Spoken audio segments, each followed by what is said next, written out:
Como que essas crianças chegam ao consultório? Através da fala dos pais. O que os pais dizem, né? A ideia aqui é sair um pouquinho do que é clássico, né? Daquilo que até o porteiro do prédio diagnostica, daquilo que a avó fala, a tia fala, a madrinha fala, que todo mundo avisa os pais.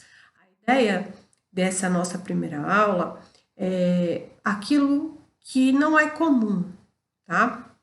Então, existem algumas estatísticas que apontam que 36% de crianças que depois vão ser diagnosticadas com TEA chegam ao consultório com a queixa inicial de atraso de fala, com alguma alteração na comunicação, tá?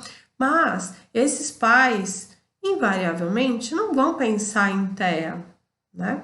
Então, quando eu digo 36% atraso de fala, das formas mais variáveis, desde os sintomas mais clássicos, às vezes como regressões na fala, como uma fala estereotipada, como ecolalias, né, tardias, imediatas, que os pais não nomeiam dessa forma, porque eles são leigos, né? Então, às vezes, a ecolalia aparece como como bonitinho, né? Uma criança que já interage muito pouco, que brinca muito pouco, às vezes tem outros sinais já bem claros, e aí a criança começa a repetir aquilo que o pai fala, e às vezes os pais ficam ali muito felizes, porque há alguma interação. Então, se a gente não toma cuidado e não pergunta direitinho na entrevista inicial, essa ecolalia passa batido, porque parece que a criança está ali interagindo com esses pais. Lembrando que o profissional ideal, capacitado, adequado para fazer a avaliação das questões relacionadas à comunicação é o fonoaudiólogo. Então, na equipe, o ideal é uma equipe multidisciplinar, devidamente capacitada para fazer essa avaliação, e o fonoaudiólogo vai poder, inclusive, fazer essa diferenciação, porque repetir a fala do outro é comum em um momento do desenvolvimento da linguagem, né? Então, é bem importante que o fonoaudiólogo consiga fazer essa diferenciação, mas quem é mais experiente também consegue fazer essa diferenciação, principalmente pelos outros sintomas, né? Então, assim, tendo outros comportamentos, sinais de risco para autismo, a gente já consegue identificar essa repetição como algo comum do desenvolvimento, a idade também, ou como uma ecolalia, tá? Então, no consultório, na prática, esse pai vai chegar falando que é uma criança preguiçosa, vai chegar falando que é uma criança que fica muito em tela porque os pais trabalham, vai chegar falando que ele muda muito o vídeo dos videozinhos, muda muito o idioma dos videozinhos que ele assiste no YouTube e que isso pode estar atrapalhando a fala dele, o desenvolvimento da fala, que já é também algo para a gente, né, ficar esperta, né, mudando muito a linguagem ali, o idioma dos vídeos. Vai dizer também que fica muito com adulto, que não tem outras crianças.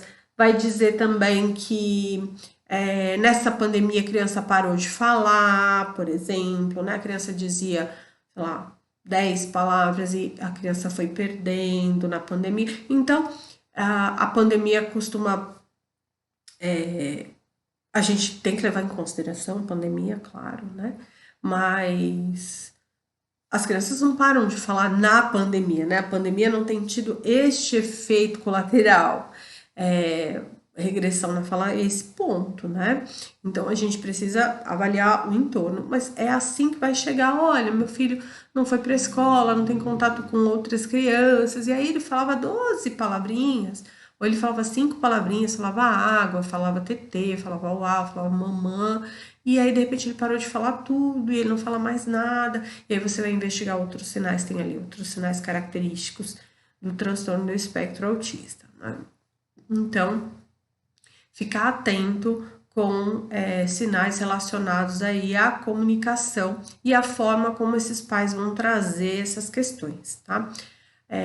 A ecolalia também é algo que se a gente não pergunta direitinho, esses pais não conseguem responder, né? Então a gente pergunta ecolalia, esses pais não sabem o que é ecolalia, né? Então é importante que a gente saiba a forma correta de perguntar, tá?